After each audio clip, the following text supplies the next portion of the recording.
How to download YouTube app on iPhone. Hi guys, so in this video I'll teach you how to download YouTube app on iPhone.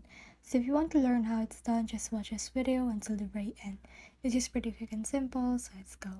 So to do that, what we need to do is to just head over to our app store right here. So let's click on that.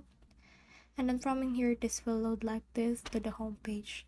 So what you need to do is to just search for YouTube in your app store. So just click on the search icon right here, and then click on the search bar right here, and let's try to search for YouTube right here. So let's search for it like this, and then from in here you can see this YouTube watch list and all of that.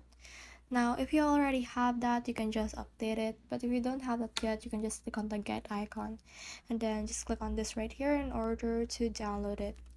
So that's the whole process. I hope this video helped you to download YouTube app on iPhone. If you have questions or comments, kindly put in the comment section below. And if not, don't forget to subscribe and like. Thanks.